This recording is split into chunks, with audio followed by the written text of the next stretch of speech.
On the 20th of May 2021, the Prince of Wales sat down in front of one camera on his own and read out a statement he had written himself.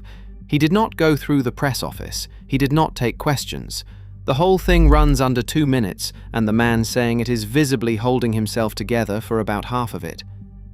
And what he said in it is the reason for this video, because he did not talk about a car crash, and he did not talk about a funeral. He talked about his parents' marriage. He said that the fear, the paranoia, and the isolation he remembered from his mother's final years had been made worse, on purpose, by people outside that marriage who wanted something from it. He said the failures involved had contributed significantly to it. And he said that the interview everybody in this country remembers, the one that finished any chance of that marriage surviving, should never have existed at all. A national broadcaster handed back its awards for it and apologized 26 years late. Now here is the part I'm going to hold for a while, because it needs the whole story underneath it before it lands. One forged page, shown to one man in a house in September 1995, is the reason Charles and Diana divorced when they did. Not the reason the marriage failed. The reason it ended on that exact timetable, in that exact way, with those two boys at those exact ages. Quick word before we go further. I'm Harold. I spend my time going through everything that moves around this family, the filings, the official reports, the stories that got buried before anybody finished asking questions, and what you are about to hear is me laying the pieces out in the order they happened. Stay with me to the end of this one, because the last document in this story is a single sheet of paper that was never real, and it did more damage than anything either of them ever said to each other. Here is what William said, as close to word for word as I can give it. It brings indescribable sadness to know that the failures involved contributed significantly to the fear, paranoia, and isolation that he remembered from those final years with her. Understand how far outside normal that is before we go on. That man does not do this. In 25 years of public life, the Prince of Wales has given almost nothing away about his parents' marriage, and the little he has given has been careful to the point of blandness. He has sat through documentaries about it, anniversaries of it, dramatizations of it, and said nothing. He wrote that statement himself and delivered it alone, and the people around him have said since that nobody in his office tried to talk him out of it because nobody thought they would succeed. Sit on the word he chose there. Not sadness, not anger, paranoia. A man in his late 30s describing what his mother was like in the last 2 years of her life, on camera, to the country, and the word he reached for is the word people had been using about her behind her back since 1993 to explain her away. She thinks she is being followed. She thinks the staff report on her. She thinks somebody is going through her post. For 26 years, that was the shorthand for Diana coming apart. Her son stood up in 2021 and said the quiet part with the whole thing turned over. She was not imagining it. Somebody had gone to considerable trouble to make certain she believed it, and the reason they went to that trouble was to get an interview. The version of that marriage the country has been carrying around for 30 years is therefore wrong in the middle. Not wrong about the affair. Not wrong about the coldness. Wrong about what was happening to her while it was falling apart, and wrong about who was in the room doing it. Let me take it from the beginning, because the beginning is where the shape of the whole thing gets set. The engagement was announced on the 24th of February, 1981. She was 19. He was 32. Think about that gap for a second. Not as a number, but as a description of two people. At 32, a man has had a career, a war record in his case, a decade of adult relationships, a household staff, and a fixed idea of how his days run. At 19, she had left school without a single O-level to her name, had worked as a nursery assistant, and was sharing a flat in Earl's Court with 3 other girls and a chore rota on the fridge. They had met properly at a house party in Sussex in the summer of 1980. He had previously been involved with her older sister.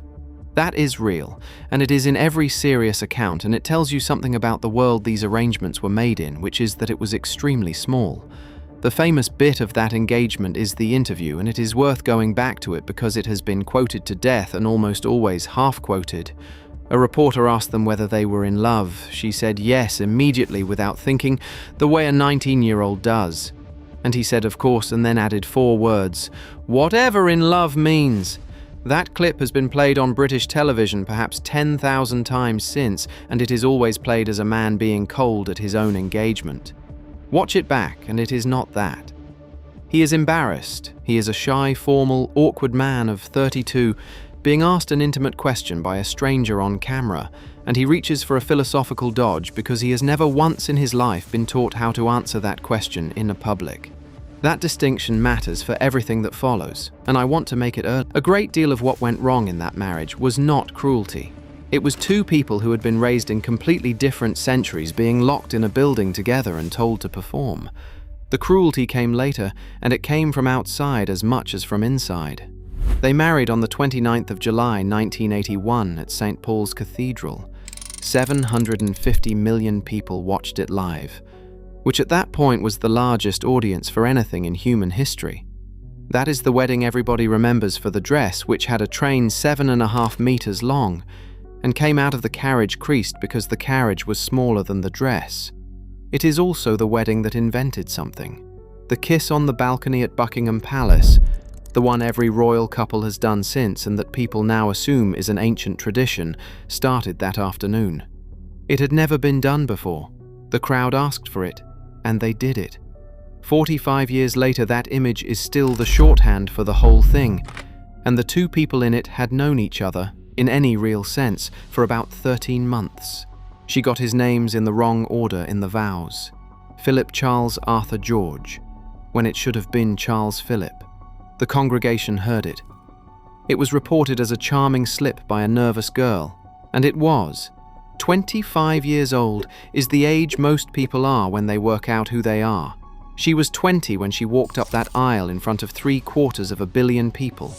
And she had been engaged for 5 months, and she had spent most of those 5 months living inside Buckingham Palace, being fitted for things. Now the honeymoon is where every account of this marriage turns. They spent the first part of it on the royal yacht in the Mediterranean and the second part at Balmoral. And her account of what happened on that yacht, which she gave to Andrew Morton on tape in 1991 and which was published in his book in June 1992, is the single most quoted passage in the entire literature about this family. She said she found a set of cufflinks in his luggage. 2 C's interlocked. That is her account. It has never been confirmed by anybody else, and it never will be. And I want to be straight about that rather than pretend otherwise. The part not in dispute, because the man himself said it on television in 1994, is that the relationship she believed she was competing with was real, and that it had existed before the wedding, and that it came back afterwards. Charles gave that interview to Jonathan Dimbleby in June 1994. He was asked directly whether he had been faithful. He said he had been, until the marriage had irretrievably broken down. 12 million people in this country watched a future king admit adultery on ITV, and the following morning, one newspaper ran the words on the front page, in type 4 inches high. Hold that in mind, because it becomes important later. Both of these people eventually said the quiet part out loud, on television, deliberately, 16 months apart. That is not normal. That is 2 people who have concluded that the private channels are exhausted. Back to the 80s, the thing that broke that marriage first was not the affair. It was Australia. In the spring of 1983, the 2 of them went on a 6-week tour of Australia and New Zealand with a 9-month-old baby, and something happened on that tour that neither of them was prepared for and that nobody in that household had modeled. The crowds only wanted her. Not mostly. Only. They would work opposite sides of a barrier, which is standard practice, and the side he was working would visibly deflate when people realized which one they had got. There is footage of him joking about it, and the joke is very funny, and he made it several times over those 6 weeks, and the people around him say that by the end of it he had stopped finding it funny at all. He had spent 34 years being trained for a job in which he is the center of every room he enters. And in about 11 days in Australia, he became the less interesting person on his own tour, permanently, for the rest of his life. That is not a small thing to do to somebody, and the fact that she had done nothing whatever to cause it made it worse rather than better. There was no argument available. Nobody had wronged anybody.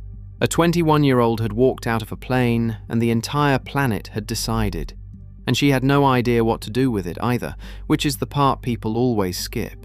She was 21. She was being screamed at by 100,000 people a day, and every night she went back to a room with a man who had gone quiet on her, and she had no training, no advisor of her own, and nobody to ask. Her account of that period, given years later, is that she thought she was going mad. The eating disorder had started before the wedding, and it got worse through those years, and she talked about it herself, in public, on camera, in 1995, which is the only reason I will discuss it here at all. She described it as a symptom rather than a cause. Something that happens to somebody who has no control over anything else in her life and finds one thing she can control. Nobody in that household knew what to do with that either. Nobody in that household in 1984 knew what an eating disorder was. By the mid-80s, the two of them were living what a courtier of the period described as parallel lives, which is a very careful phrase that means separate wings, separate diaries, and separate friends. And in that gap, the newspapers found the best story they had ever had. Now, the press, because this is where the marriage stops being a marriage and becomes an industry, and it is the mechanism that eventually kills her. A photograph of Diana in 1985 was worth several £1,000s. By 1992, a good one was worth a great deal more than that, and by 1996, a single exclusive frame could be worth 6 figures. The economics of that are the whole story. There is no editor in the world who can decline that, and there is no photographer who can afford not to chase it. She understood the machine better than anybody has ever given her credit for, and she used it, and that is a real part of this that gets sanded off when people tell it as a story about a helpless girl. She used it because it was the only weapon she had. He had the household, the courtiers, the private secretaries, and the institution. She had the front pages. And in 1991 she picked it up and swung it, and the thing that came out the other end blew that marriage apart in public. In 1991, a doctor called James Colt Hurst started cycling to Kensington Palace with a tape recorder in his bag. He was an old friend of hers. He would go in through a side entrance, sit down with her in a private room, put the recorder on the table, and ask her questions that had been written by somebody else. She answered them. He cycled back out with the tapes and passed them on. The somebody else was Andrew Morton, and neither of them ever met. That arrangement is the single cleverest thing anybody did in this entire 30-year story, and it held up for years afterwards. Morton could say truthfully that he had never interviewed the Princess of Wales. She could say truthfully that she had not given an interview to Andrew Morton. And every word in that book came out of her own mouth. Diana, her true story, was published in June 1992. The reaction inside that institution is difficult to overstate now because the book reads today like standard celebrity memoir, and in 1992 it read like a bomb going off. The eating disorder was in it. The suicide attempts were in it. The affair was in it. The loneliness, the coldness, the sense of being managed by people who did not like her.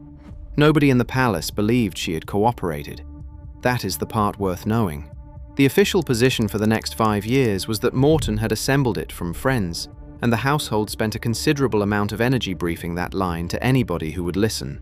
Morton produced the tapes after she died, and released a new edition with her own transcribed words in it, and the argument ended in an afternoon. Then August 1992. And it gets worse. A newspaper published a transcript of a private telephone call between Diana and a close male friend, recorded on the 31st of December 1989 by an amateur radio enthusiast who had scanned it out of the air. The press called it Squidgygate because of the name he used for her in it. The man who produced the recording was a retired bank manager in Oxfordshire with a radio scanner and a hobby. He recorded it, sat on it, and eventually sold it to a newspaper. A second person, separately, recorded the same call on the same night without knowing anybody else had. 2 amateurs on the same evening, both happening to catch the same private conversation out of the air. Radio engineers have been arguing about how likely that is for 30 years and nobody has settled it. It was published in full. People rang a premium rate telephone line to listen to the audio, and the newspaper made money on the calls. A private conversation, 2.5 years old, sold to the public by the minute. And 5 months later, in January 1993, the other one came out. A recording of a private call between Charles and Camilla from around the same period, published in almost the same way. That one was worse for him than the squidgy tape had been for her because of what was said in it, and it has followed that man for over 30 years and will be in his obituaries. 2 intercepted calls, both recorded in December 1989, both published within 5 months of each other, 3.5 years later, in the middle of a separation. Now I've gone round and round on the timing of that, and I want to give this to you carefully because this is the one place in this video where I am reading rather than reporting. Nobody has ever established who held those tapes for 3 years or why they surfaced when they surfaced.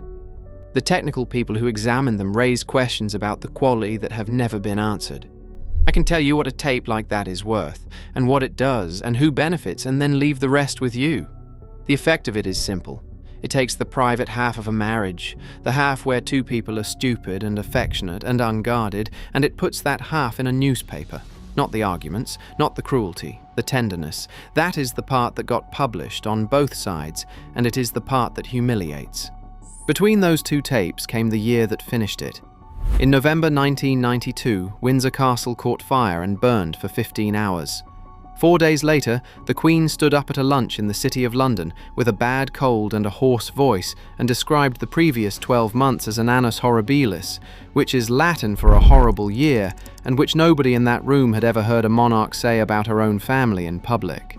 2 weeks after that, on the 9th of December 1992, the Prime Minister stood up in the House of Commons and read out a statement announcing that the Prince and Princess of Wales had separated.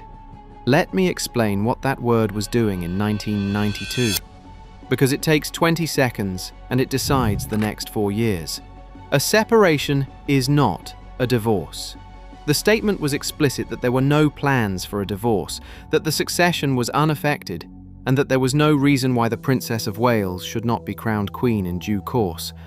That is the sentence a Prime Minister read into the record of Parliament. She was separated from him, living apart from him, at war with him in the newspapers, and still formally on course to be crowned beside him. Everybody involved knew that could not hold. Nobody was willing to be the person who ended it. And so it sat there for 3 years, unresolved, while 2 people who had stopped being able to be in the same room conducted the rest of the argument through television and print. He gave his interview in June 1994 and admitted the affair. She was still holding hers, and in September 1995, in a house in West London, a man she had never met sat down opposite her brother and put a piece of paper on the table. The man was a BBC journalist called Martin Bashir. The brother was Charles Spencer, and the piece of paper was a bank statement that had been made up on a computer at the BBC by a graphic designer who had been told it was for a pitch. I am going to slow down here because everything in this video has been running towards this table. Bashir wanted Diana. Every journalist in the world wanted Diana in 1995, and none of them had got near her because by then she trusted almost nobody, and the people she did trust were a very short list. Her brother was at the top of it. To get to the brother, he needed something the brother could not ignore. He had documents mocked up, bank statements showing payments going to a man who had worked as Charles Spencer's head of security from a newspaper group.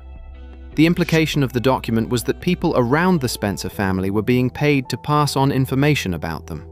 None of it was real. The payments had never happened. The statements had been made on a desktop machine by a designer called Matt Wiesler, who had been given the figures and told what to produce, and who assumed, reasonably, that a BBC journalist asking for a mock-up had a legitimate reason.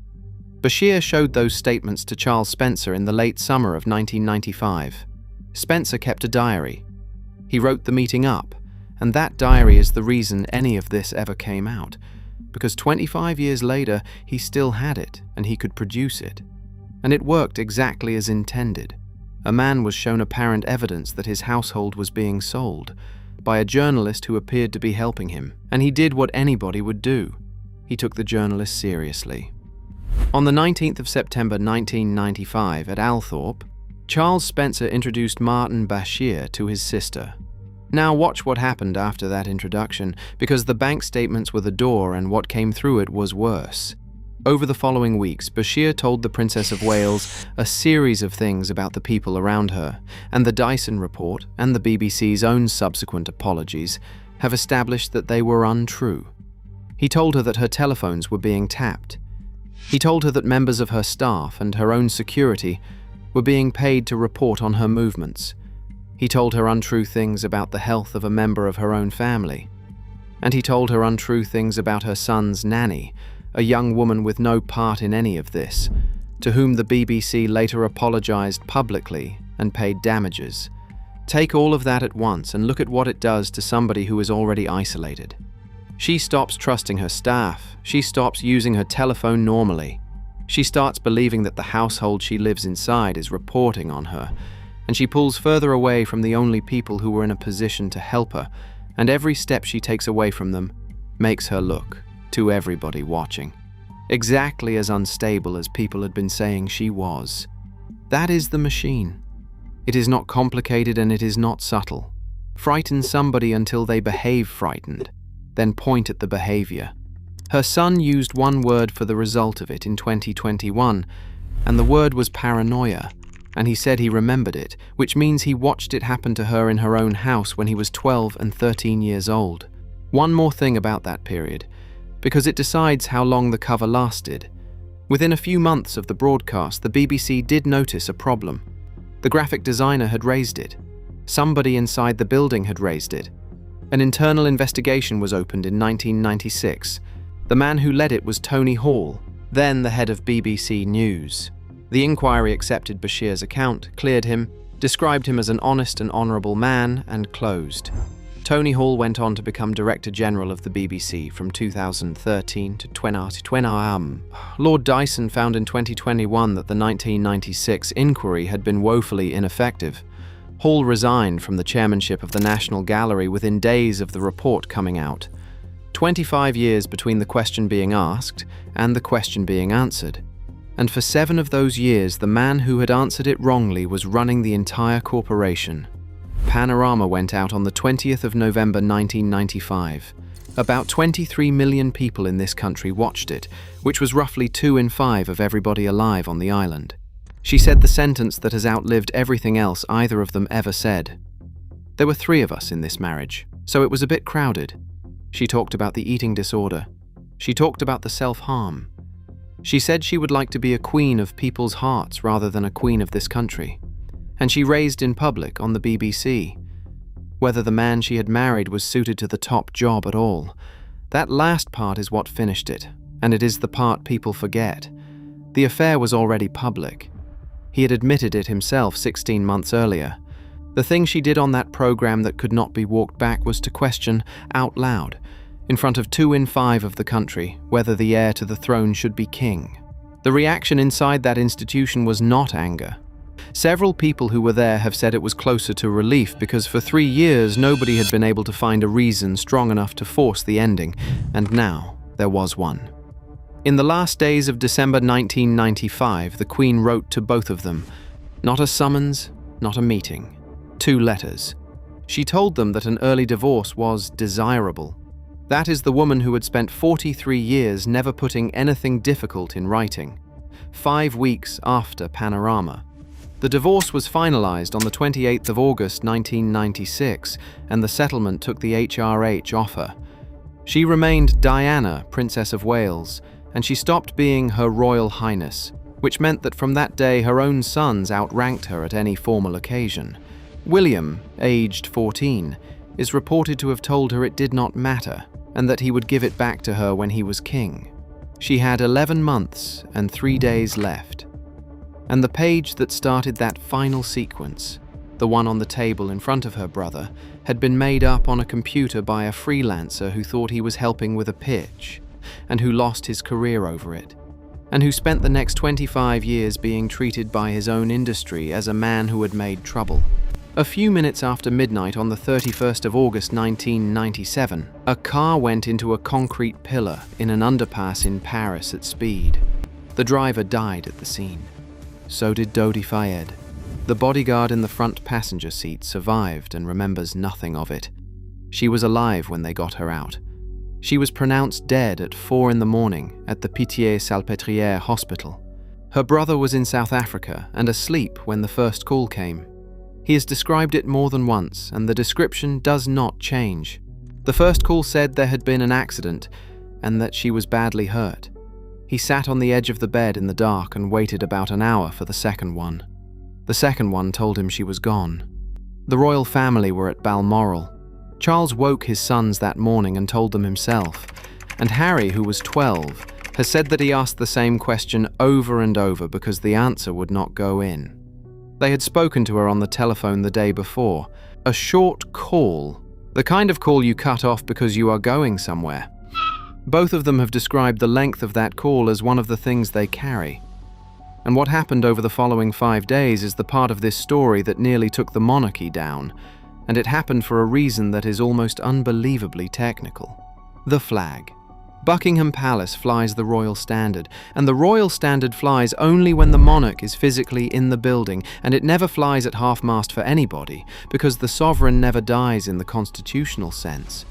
The office continues. That is the entire rule. It is centuries old, and everybody inside that building knew it cold. The Queen was at Balmoral. Therefore, the pole above Buckingham Palace was bare.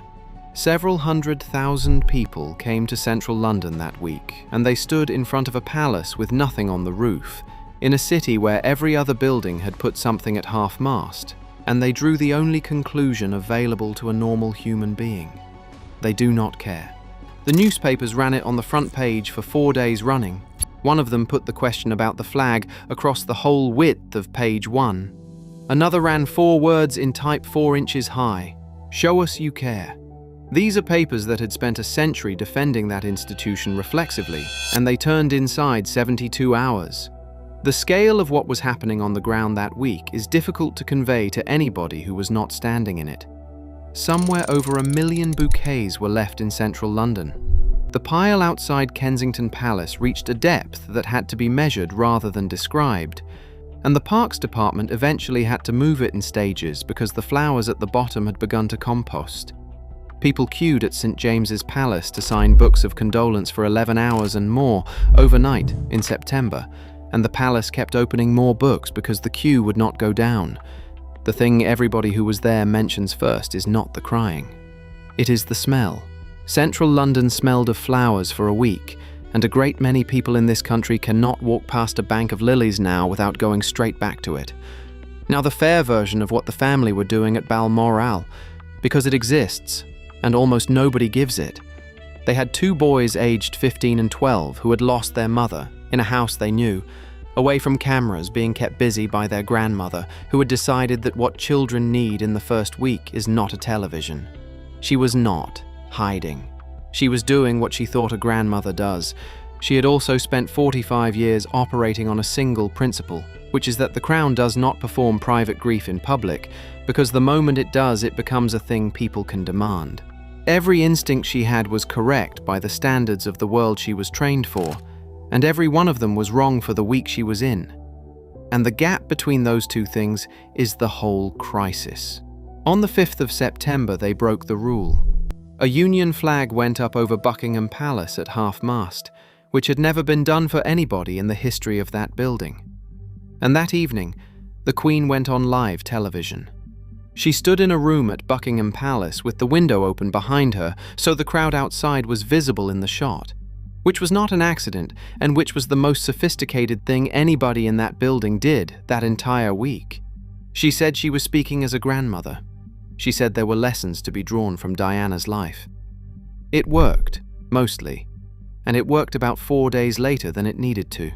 The funeral was the following morning. The coffin came from St. James's Palace, and the walk was 1.75 miles. The 2 boys joined it part way, with their father, their grandfather, and their uncle. The decision to put them in that procession is the thing Charles Spencer has never let go of, and he was right to fight it, and he lost. He was told at some point in those arguments that the boys wanted to walk. He accepted that, because if it was their choice, he was not going to override it. Harry said years later that they were never asked. He said no child should be asked to do that, and that he did it because he was told to. Spencer therefore stood down over a thing that was not true, which by that point in this story is a sentence you have heard before. The one who settled it in the end was their grandfather. He told William that if he did not walk, he thought he would regret it later, and then he asked whether, if he walked with him, William would walk too. He was 76, and he had no obligation to be anywhere in that procession. 1 million people were on those streets, and 2.5 billion watched it, and the loudest sound on the footage is not crying. It is the wheels of the gun carriage on the road because everybody had stopped making noise. Then Charles Spencer stood up in Westminster Abbey. He did not eulogize her. He prosecuted on her behalf. He called her the most hunted person of the modern age. He said she needed no royal title to generate her particular brand of magic. And he gave an undertaking in front of the family, on live television, that her blood relatives would make certain her sons were not shaped entirely by the institution she had come out of. Nobody applauds in Westminster Abbey. The sound started outside, in Hyde Park, where the crowds were watching on screens, and it came up the road, and in through the west door, and the congregation joined it, and it went on and on while the family sat there. That is the closest this country has come to booing its own monarchy in the modern era. And it did it by clapping. Move forward 23 years. In January 2020, the younger of those two boys, by then a man of 35 with a wife and a son, announced that he was stepping back from the institution. He and his family left the country and went to North America and cut the working ties. He gave one reason more than any other, and he has given it consistently ever since, which is that he had watched the same machinery start up around his wife and had recognized the sequence, and that unlike his mother, he was in a position to leave before it finished. People argue about that decision, and they will argue about it for another 50 years. I am not going to litigate it here. The thing that matters for this story is the sequence he said he recognized, because until 2021 nobody could prove that the sequence had ever been deliberate. And here is the part of the timeline that makes the rest of it land, because it ran the whole way through those 23 years in plain sight. Martin Bashir's career did not suffer. It took off. The Panorama interview made him, and within a few years he had one of the biggest names in television on his side of a camera. And after that he worked in American network news for the better part of a decade. Then in 2016 the BBC hired him back. He became the corporation's religion editor and held the post until 2021. Sit with the arithmetic on that. The 1996 file was in that building the entire time. The graphic designer's complaint was in that building the entire time, and the man they related to walked back through the front door 20 years later and was given a title. He resigned in May 2021 on health grounds, a few days before the report came out. Then the diary came out. Charles Spencer had kept his notes from 1995. He had the record of the meeting, and the description of the documents he had been shown, and the details of what he had been told. And in 2020 he went to the BBC with it and asked for an explanation. The BBC commissioned Lord Dyson, a former Master of the Rolls, which is one of the most senior judicial positions in England. Not a journalist, not an internal panel, a judge. Charles Spencer has been asked more than once since what he thinks the consequence of that meeting was, and his answer has not changed, and it is the hardest sentence anybody in this story has said out loud. He believes that if he had not introduced Bashir to his sister, she would still be alive. That is his view rather than an established fact, and he says it as his view, and I am giving it to you the same way. He also carried it privately for 25 years before he said it, which is its own kind of information about a man. The report came out on the 20th of May 2021. It found that Martin Bashir had acted in a deceitful way and in serious breach of the corporation's own rules. It found that he had commissioned the fake bank statements and used them to get to Diana through her brother. And it found something worse than that, which is that the BBC had investigated it internally in 1996, had been given false accounts by Bashir, and had run an inquiry that Dyson described as woefully ineffective, and had then covered the whole thing over and promoted him. 25 years. The corporation apologized without qualification. It handed back the awards the program had won. including a BAFTA. It paid a settlement to the young woman who had been the boy's nanny, whom Bashir had lied about. It paid a settlement to the graphic designer whose career had been finished. It apologized to Diana's former private secretary. And it undertook never to broadcast the interview again. That is not a correction. That is an institution taking a program out of its own history, and that is the day Williams sat down in front of one camera. He said the interview should never have been made. He said it held no legitimacy and should never be shown again. He said the failures had contributed significantly to the fear, paranoia, and isolation of his mother's final years. And he said the thing that I keep coming back to, which is that it had established a false narrative that had been commercialized by the BBC and others for over a quarter of a century. Commercialized. A future king used that word about his mother on television.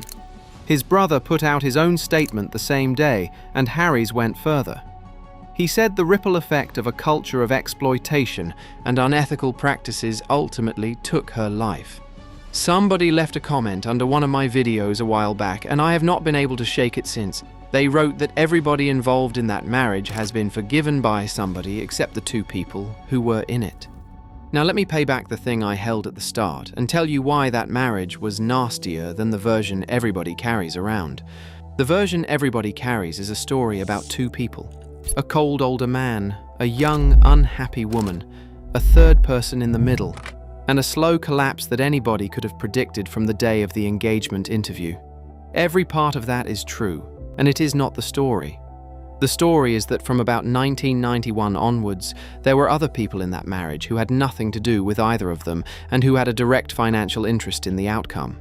2 intercepted telephone calls, both recorded in December 1989, both held for over 3 years, both published within 5 months of each other, at the exact moment the separation was being negotiated. A book built out of tapes cycled in and out of a palace by a doctor on a bicycle. A set of forged bank statements used to break into the most isolated woman in Britain. A program that pushed the divorce forward by years and won awards for it. Those two people did enormous damage to each other. Both of them said so publicly, on television, in their own words. Neither of them knew, and only one of them lived long enough to find out how much of the last stretch of it was being steered from outside by people neither of them had ever met. She was told her staff were selling her. Untrue. She was told her phones were tapped. Untrue on the evidence that has ever been produced. She was told things about her family and about the woman looking after her children that a court of inquiry has since found to be false. She believed all of it, and she behaved accordingly, and the country watched her behave accordingly and concluded that she was coming apart. Her son watched that from about 10 feet away, at 12 and 13 years old, and had to wait until he was 38 to be told by a judge that his mother had been right about the thing everybody said she was mad about. Tell me below whether you think the BBC's apology was enough, because I go back and forth on that one and I am not settled. And stay for the next one, because Charles Spencer's diary runs to more than the one meeting, and only part of it has been through anybody's hands. Every institution in this story has now apologized. The corporation apologized. The editors moved on and were knighted and retired comfortably. The photographers who chased that car sold their pictures, and most of them are still working. The bill for all of it was paid by a freelance designer who lost his living for making a mock-up he was told was for a pitch, by a nanny in her 20s who was lied about by a man she never met, and by 2 boys who walked 1 3/4 miles behind a coffin in front of 2.5 billion people because somebody told their uncle it was what they wanted.